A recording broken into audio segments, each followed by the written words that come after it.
Hello dear students, कैसे हैं आप सभी का हमारे चैनल RM फिजिक्स क्लासेस में हार्दिक स्वागत है। तो हम लोग चल रहे थे प्रैक्टिस सीरीज़ के अंतर्गत। पिछले वीडियो में हमने प्रैक्टिस सीरीज़ कराई थी, खास करके स्पेशली क्लास 10th के बच्चों के लिए जो यूपी बोर्ड की परीक्षा में बैठने जा रहे हैं। उसी क्रम को हम आगे बढ़ाते हुए आज फिर आपके पास आपके लिए बहुत अच्छा वीडियो लेकर के आए हैं। पिछले प्रश्न पत्र को जो हमने हल किया था उसके आगे का क्रम जो छूटा हुआ पार्ट है उसको हम पूरा करने वाले हैं।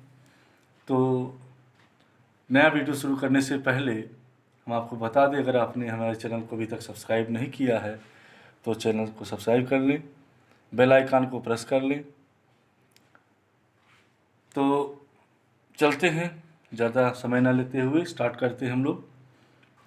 तो हम लोगों ने पिछली बार जो किया था वो 824 NJ साइंस का एक क्वेश्चन से पेपर था, पिछले वर्ष पूछा गया था।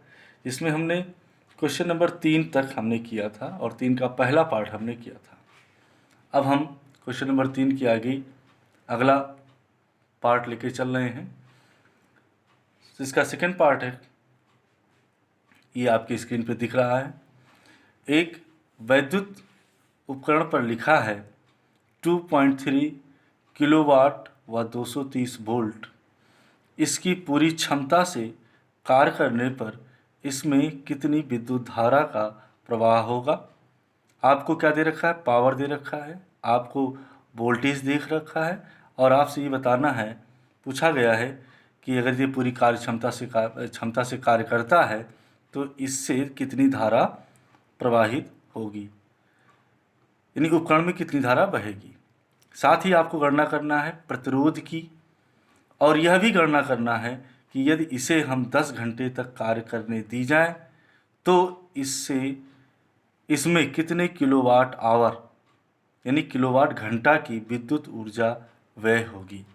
तो हमको इस क्वेश्चन को 3 पार्ट में करना है। पहला तो ये करना है कि इस उपकरण में अगर हम तो विद्युत धारा गणना करनी है, इसके प्रतिरोध की गणना करनी है और तीसरा आपको व्यय ऊर्जा की गणना करनी है। तो आइए देखिए, आपको मालूम क्या है, आपको जो दे रखा है इस प्रश्न में आपको दे रखा है पावर। तो इसकी पावर कितनी है, पावर दे रखा है 2.3 kilowatt. 2.3 kilowatt means इसको हम 1000 से मल्टीप्लाई कर लेंगे तो कितना हो जाएगा 2300 वाट। 1000 से मल्टीप्लाई कर लेंगे, किलो वाट में दे रखा है। और आपको क्या दे रखा है, वोल्टेज कितना दे रखा है 230 वोल्ट। और हमें क्या निकालना है, इससे कितनी धारा निकलेगी।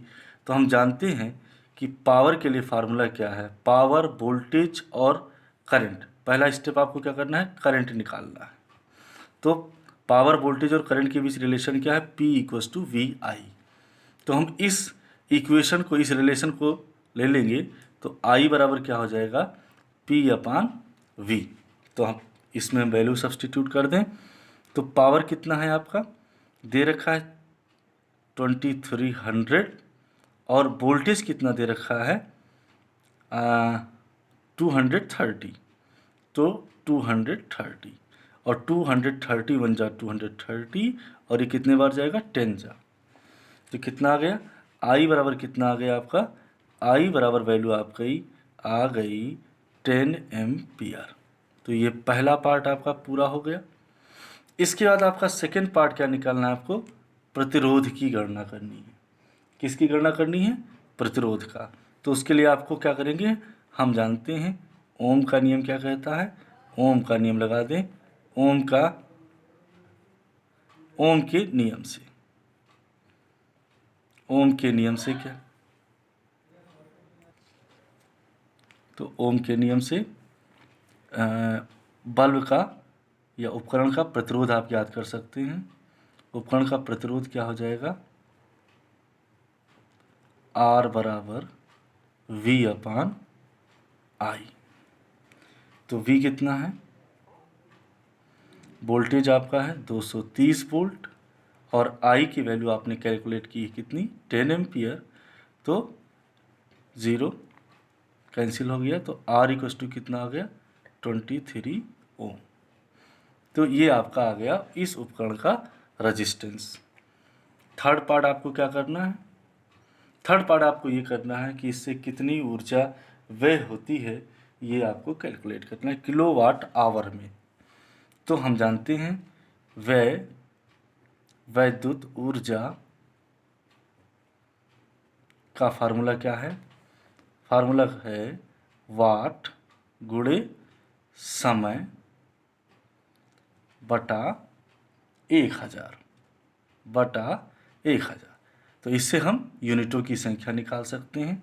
तो वाट कितना है आपका 2300 वाट, समय आपको कितना दे रखा है 10 आवर्स का, तो 10 आवर इसमें रख देंगे 10 अपान 1000, 1000 10 100 टाइम्स जाएगा 1000, तो ये हो गया, और ये 100 से 2323 टाइम्स जाएगा, तो आपको कितना मिल गया 23 किलो वाट आवर। हम किलो वाट आवर कहते हैं या सिंपली हम 23 यूनिट कह सकते हैं। तो इस तरह से आपका वे नेक्स्ट क्वेश्चन की ओर। इस 3 के सेकंड पार्ट में आपको ऑप्शन दे रखा है। ऑप्शन में जो प्रश्न है ये भी एक न्यूमेरिकल पार्ट है। इसमें पूछा गया है लोहे के एक तार की लंबाई L1 अनुप्रस्थ का क्षेत्रफल A1 व प्रतिरोध 5 ओम है, यदि इसका तापक्रम बिना बदले इसकी लंबाई 2 गुनी कर दी जाए तो जिससे आयतन में कोई परिवर्तन ना आए, तो नए तार के प्रतिरोध की गणना कीजिए। देखिए ये भी बहुत आसान सा सवाल है, एक फार्मूले पर बेस्ड है। हम जानते हैं कि जो तार का जो प्रतिरोध होता है, तार का प्रतिरोध R equals two rho into L upon A, ये तार के प्रतिरोध का सूत्र है। तो हम इसी सूत्र का इस्तेमाल करने वाले हैं यहाँ पर। अब आपको क्या दे रखा है, तार की प्रारंभिक लंबाई क्या है L1 है, और इसकी लंबाई को क्या कर दिया जाता है 2 गुना कर दिया जाता है। कितने गुना कर दिया जाता है 2 गुना। तो प्रारंभिक लंबाई L1 है, तो यहाँ से R1 बराबर क्या हो जाएगा L1 अपान A1 हो जाएगा। और रो क्या है, ये विशिष्ट प्रतिरोध है, तो ये किसका है लोहे की ही तार है, यहाँ मटेरियल आपका चेंज नहीं हो रहा है, तो पदार्थ वही है, इसलिए जो रो है विशिष्ट प्रतिरोध ये पदार्थ पर निर्भर करता है, इसलिए ये नियतांक रहेगा। तो अब प्रश्नानुसार ये कह रहा है कि जो नई लंबाई है, हम इसको नई लंबाई को क्या मान लेते हैं L2। नई लंबाई क्या कर रहा था L2, ये क्या होता है प्रारंभिक लंबाई का 2 गुना कर दिया जाता है। तो प्रारंभिक लंबाई कितनी है L1, तो नई लंबाई क्या हो जाएगी, हमने मान लिया L2 कितनी हो गई 2L1। तो यहाँ से हम कह सकते हैं कि L2 अपान L1 बराबर 2/1, या L1 अपान L2 बराबर 1/2 कहा जा सकता है। या इसको हम इस्तेमाल क्या कर सकते हैं L1 upon L2 equals to 1/2, जैसी ज़रूरत पड़ेगी हम उसको उस प्रकार से सब्स्टिट्यूट कर लेंगे। फिर यहाँ पर क्षेत्रफल कितना है A1, कहता है कि इसके आयतन में कोई परिवर्तन नहीं होता है। तो चूंकि आयतन में कोई नहीं परिवर्तन होता है, इसलिए हम कह सकते हैं जो प्रारंभिक आयतन है हमने मान लिया V1 और बाद का आयतन है V2, तो V1 बराबर V2, और इस तरह से आयतन का सूत्र क्या हो जाएगा क्षेत्रफल गुणे लंबाई A1 इंटू L1, और ये हो गया हमने मान लिया A2 इंटू L2। तो यहाँ से हमको एक रिलेशन मिलने वाला है, क्या मिलने वाला है L2 अपान L1, L1 को इधर ट्रांसपोज किया तो A2 इधर ट्रांसपोज हो जाएगा, और ये किसके बराबर हो जाएगा A1 अपान A2 के। तो A1 अपान A2 के, चूँकि L2 अपान L1 की वैल्यू कितनी है 2/1, इस तरह से हम यहाँ इसकी वैल्यू 2/1 रख देंगे। चलिए अब इस रिलेशन को आगे बढ़ाते हैं। अब नई स्थिति में क्या है, चलिए नया प्रतिरोध क्या हो जाएगा, नया प्रतिरोध R2, तो R2 क्या हो जाएगा, ये जो आपका सूत्र है R बराबर रो L1/A1, इसी सूत्र को हम फॉलो कर लेंगे। तो ये क्या हो जाएगा, रो L2/A2। अब हम क्या करते हैं, अगर हम इसको इक्वेशन 1 मान लेते हैं और इसको इक्वेशन 2 मान लेते हैं, तो इक्वेशन 2 को इक्वेशन 1 से डिवाइड कर दें, यानी R2/R1 कर दें, तो क्या मिलेगा, रो इंटू L2/A2 और रो L1/A1। तो रो से रो कैंसिल हो जाएगा और हमें क्या मिलेगा, R2 इक्वस टू, यहाँ पर क्या आने वाला है, L2/L1, L2/L1, और ये क्या हो जाएगा, ये नीचे का फ्रैक्शन क्या हो जाएगा, फ्रैक्शन का डिनोमिनेटर भी फ्रैक्शन होता है, तो ये फ्रैक्शन रेसिप्रोकल हो जाता है, ये आप सभी जानते हैं। तो ये क्या हो जाएगा, A1/A2 हो जाएगा। ठीक है, अब ये इस तरह से L2/L1 की वैल्यू कितनी है, 2/1, और A1/A2 भी यही भी है, तो ये वैल्यू क्या हो जाएगी, हम इसको लिख सकते हैं, और इनटू यहाँ पर क्या था, R1 इधर आ गया, तो ये R1। अब हम वैल्यू यहाँ सब्स्टिट्यूट कर दें, तो 1/2 इंटू 1/2 इंटू R1। तो R1 आपको पता है कि पहला प्रतिरोध कितना है, 5 ओम का, पहले प्रतिरोध कितना था, 5 ओम का, तो ये इंटू 5। अब ये कितना हो जाएगा, सर यहाँ पर हमने मिस्टेक कर दिया, L2/L1 की जो वैल्यू है वो 2/1 है, तो इसको हम चेंज कर लेते हैं, 2/1 इंटू 2/1 और इंटू 5, तो 5 2 जा 10 एंड 10 2 जा 20, तो R2 इक्वस टू कितना हो जाएगा, 20 ओम। ये आपको कैलकुलेट करना था, यही प्रश्न था कि नए तार के प्रतिरोध की गणना कीजिए, तो नए तार का प्रतिरोध कितना हो गया, 20 ओम। एक क्वेश्चन हम आपको बताते चलते हैं, ऐसे प्रश्न में एक टेक्निकल चीज़ का आपको ध्यान में रखना है। टेक्निकल चीज़ क्या है, ये चीज़ आप याद रखेंगे, अगर किसी तार की लंबाई को बढ़ा करके n गुना कर दिया जाता है, लंबाई कितनी गुना कर दी जाती है, n गुना, तो ये डेफिनेटली अभी आपने देखा क्या है, 2/2 आ रहा है ना, तो ये वैल्यू जो है, ये दोनों वैल्यू सेम आ रही हैं, तो 2 इंटू 2 यानी 2 स्क्वायर, और आपने लंबाई कितने गुना की थी, 2 गुना की थी। तो अगर इसी तरह से कभी भी क्वेश्चन आपसे बहुविकल्पीय प्रश्न में भी पूछा जा सकता है कि एक तार की लंबाई को बढ़ा करके उसको n गुना, 3 गुना, 4 गुना, 5 गुना किया जाता है, तो आपको सीधे तत्काल उसका जो प्रतिरोध आपको बताना है, तो नया जो प्रतिरोध होगा वो अगर लंबाई n गुनी की जाती है तो प्रतिरोध n स्क्वायर गुना होगा। क्या होगा, n स्क्वायर गुना होगा। ये आपको हमने एक टेक्निक दिखा दी, और इस टेक्निक से आप ये जान सकते हैं, जैसे अभी आप डायरेक्ट इसका आंसर निकाल सकते थे, 2 गुना किया गया तो 2 का स्क्वायर कितना हो गया, 4, तो 4 को 5, प्रतिरोध कितना दे रखा था, 5, तो 4 पंचे 20। देखिए ये आपका आंसर वेरीफाई हो गया। तो ये आपको एक टेक्निकली याद करना है कि अगर हम किसी तार की लंबाई को बढ़ा करके n गुना कर देते हैं तो उसके नए तार का जो प्रतिरोध होगा वो n स्क्वायर गुना हो जाएगा। चलिए बढ़ते हैं अगले प्रश्न की ओर, जो आपको स्क्रीन पे दिख रहा होगा। देखिए ये क्वेश्चन नंबर 4 है, और फिजिक्स जो सेक्शन होता है साइंस का, फर्स्ट सेक्शन होता है, इसका ये अंतिम प्रश्न होता है। और तो अंतिम प्रश्न क्या है इसका, क्वेश्चन नंबर 4 का, संलग्न, इसमें एक ऑप्शनल भी है, तो पहले हम इस न्यूमेरिकल पार्ट को करते हैं फिर ऑप्शनल पर चलते हैं। संलग्न विद्युत परिपथ में प्रतिरोधक R1 बराबर R2 बराबर 30 ओम, R4 बराबर 10 ओम व R5 बराबर R6 बराबर 40 ओम है।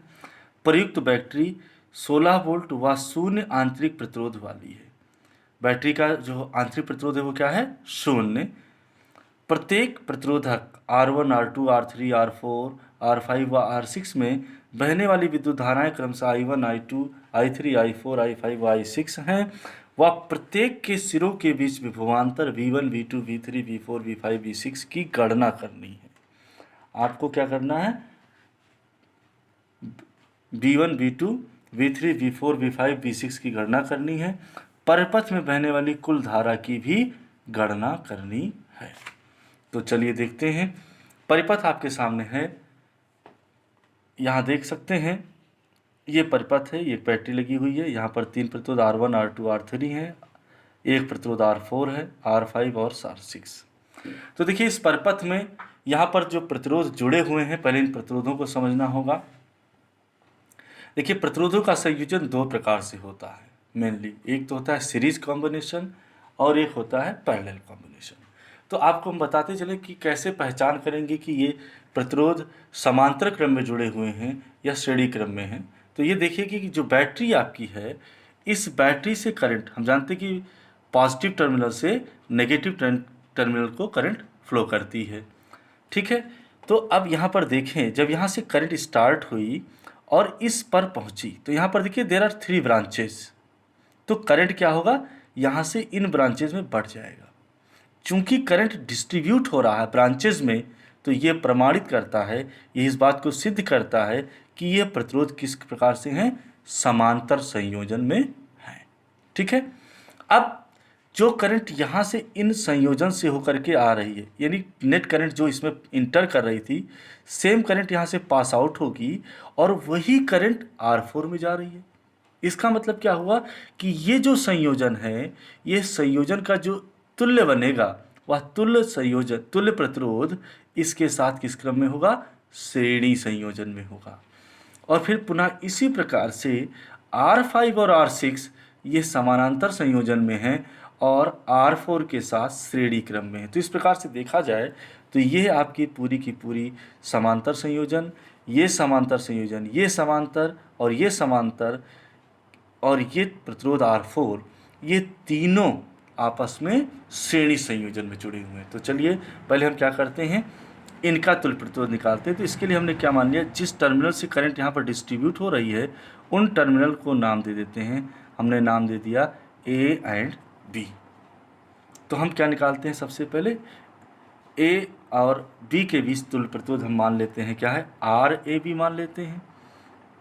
हमने मान लिया कि क्या है इसका तुल्य प्रतिरोध RAB, तो 1/RAB बराबर समांतर संयोजन के लिए क्या होता है, 1/R1 plus 1/R2 plus 1/R3। तो ये निकाल लेते हैं। R1 कितना है,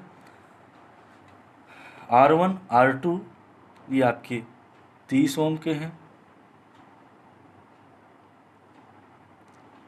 R2 भी 30 ओम का है और R3 भी, यहाँ पर हम लिखना भूल गए, सॉरी फॉर दिस, R3 भी 30 ओम का ही है, ठीक है।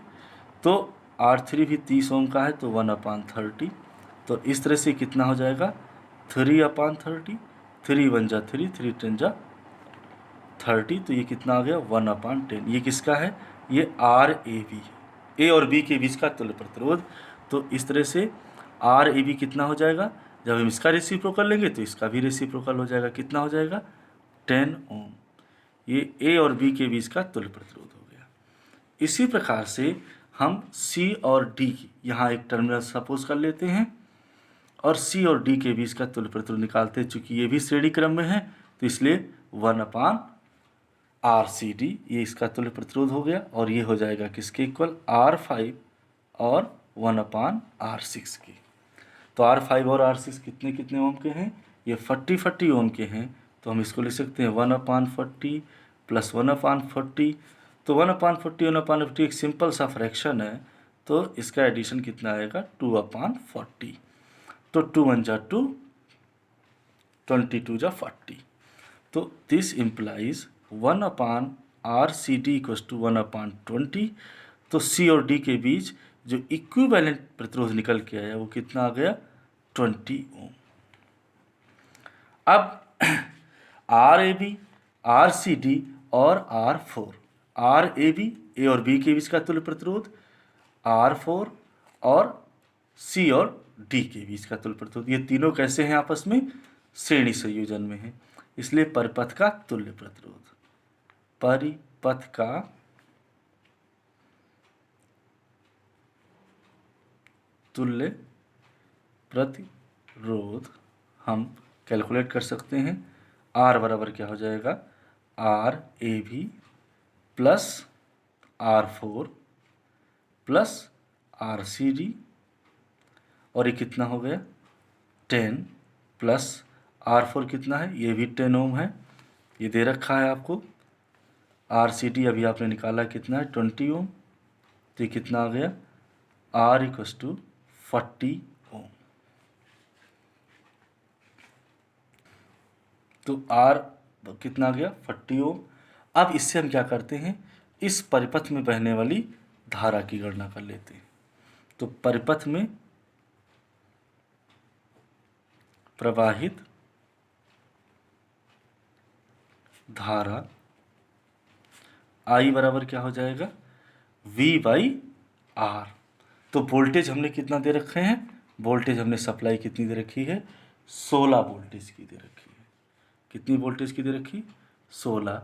तो 16/R, R कितना है 40 ओम। तो इसको हम रख देते हैं 4 4 जा 16 एंड 4 10 जा 40 और 10 यानी 4/10, 10 से डिवाइड कर देंगे तो कितना आ गया 0.4 एम्पियर। तो ये हो गया आपका करंट परिपथ में बहने वाली कितनी हो गई 0.4 एम्पियर। ये आपका आंसर आ गया। क्वेश्चन यही कह रहा था कि परिपथ में बहने वाली धाराओं का मान क्या होगा I1 I2 I3 I4 I5 और I6। तो ठीक है, तो ये आपने परिपथ में प्रवाहित धारा निकाल लिया। अब I1 I2 I3 का मान कैसे निकालेंगे ये देखेंगे। चूंकि यहाँ पर इस परिपथ में बहने वाली धारा कितनी 0.4, तो 0.4 एम्पियर करंट इन सब में जाएगी, तीनों में मिला के जो करंट जा रही है वो 0.4 जा रही है। ठीक है, तो हम क्या करते हैं यहाँ पर, और ये तीनों प्रतिरोध एक ही टर्मिनल के बीच में जुड़े हुए हैं, इसलिए R1 R2 और R3 इन सब के विभवांतर क्या होंगे समान होंगे। तो V1 बराबर V2 बराबर V3 होगा। और इसको हम कैलकुलेट कर लें तो हम ये देखते हैं कि RAB कितना है I इंटू RAB। तो I कितना है 0.4 और RAB कितना था 10, तो ये कितना आ जाएगा 4 10 जा 40 यानी 4.0 वोल्ट। तो यहाँ पर वोल्टेज V1 V2 V3 ये आपका कितना हो जाएगा 4 वोल्ट। इसी तरह से R4 के अकॉर्डिंग यानी V4 कितना हो जाएगा, ये हो जाएगा I इंटू R4 और ये कितना हो जाएगा 0.4 इंटू R4 की वैल्यू जो है वो है 10, तो ये भी कितना हो गया 4 वोल्ट। इसी तरह से हम C और D में जो प्रतिरोध लगे हुए हैं R5 और R6 इनके टर्मिनल सेम है, तो यहाँ पर भी इनका विभवांतर क्या होगा सेम होगा। तो V5 और V6 इक्वल होगा, करंट कितनी डिस्ट्रीब्यूट हो रही I इंटू इसमें CD का जो प्रतिरोध है वो कितना है 20, तो इंटू कितना हो जाएगा तुम्हारा RCD, तो I 0.4 इंटू 20 ये हो जाएगा 24 जा 80 यानी 8.0 वोल्ट। तो अगर आप देखें तो 8 वोल्ट यहाँ पर हो गया CD के बीच, यहाँ पर आपका 4 वोल्ट आ गया और ये 4, तो 4 4 8 8 8 16। तो जो वोल्टेज सप्लाई दी गई वो वोल्टेज आपको मिल गई। साथ में क्या निकालना है आपको, प्रत्येक में बहने वाली धाराओं की भी गणना करनी है I1 I2 I3 I4 I5 6। चूंकि R1 R2 R3 परिपथ को देखेंगे R1 R2 R3 ये जो लगे हुए समांतर क्रम में, और इनमें इन तीनों के जो प्रतिरोध है वो समान है और धारा समान अनुपात विभाजित होती है। तो इसलिए क्या होगा प्रत्येक ब्रांच में धारा 3 समान भागों में बढ़ जाएगी। तो कितनी धारा हो जाएगी, यानी कहने का मतलब हम यहाँ से कह सकते हैं कि I1 बराबर I2 बराबर I3 और ये कितनी हो जाएगी I/3 के, यानी 0.4/3 यानी 4/30, तो 2 2 जा 4 15 2 जा 30, तो 2/15 एम्पियर ये I1 I2 I3 हो जाएगा। इसी तरह से I4 आपका कैलकुलेट ऑलरेडी होगा, जो मेन करंट आ रही है वही करंट R4 में जाएगी। तो I4 भी आपका 0.4 एम्पियर हो गया। And I5 equals to I6, और ये कितना हो जाएगा,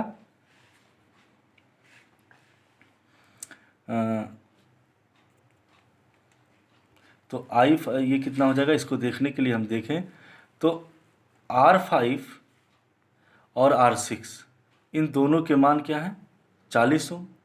चूँकि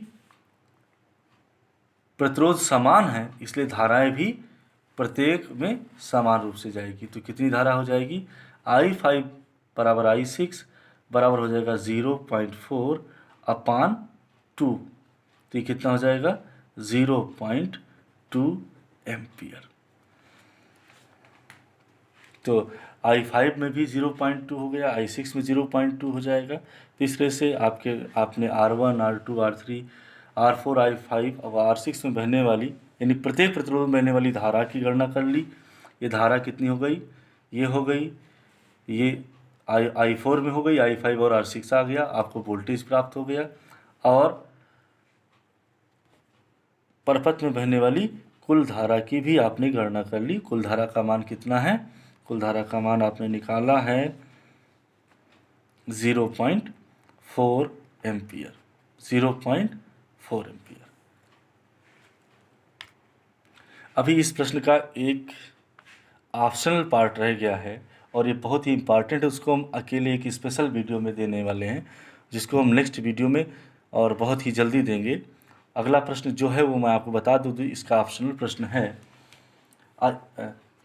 प्रत्यावर्ती धारा जनित्र से आप क्या समझते हैं, इसका सिद्धांत का वर्णन करिए, ये किस सिद्धांत पर कार्य करता है, और इसका नामांकित चित्र बनाकर इसकी कार्यविधि समझाइए। तो इसको हम अगले वीडियो में बहुत ही जल्दी आपको बहुत ही सरल भाषा में देंगे। और आपको ये मेरा वादा है कि जो मेरा ये वीडियो होगा, इसको देखने के बाद आपको पूरा जब वीडियो आप देखेंगे तो आपको प्रत्यावर्ती धारा जनित्र का जो भी उसकी सिद्धांत है, उसकी जो कंस्ट्रक्शन है, उसकी जो वर्किंग है, ये चीज़ें एकदम क्लियर हो जाएंगी। तब तक मिलते हैं। आप हमारे वीडियो को देखते रहिए, लाइक करिए, शेयर करिए, कमेंट करिए, और अपने सुझाव को भी हमारे कमेंट बॉक्स में ज़रूर हमको सूचित करें, ताकि आपका जो विश्वास है हम उस विश्वास को और बढ़ा सकें। हम और एनर्जी के साथ आपको बहुत अच्छे ढंग से और सरल भाषा में आपके लिए लेकर के आएँ, जिससे आप उसका लाभ उठा सकें। तब तक के लिए धन्यवाद। जय हिंद, जय भारत। Take care.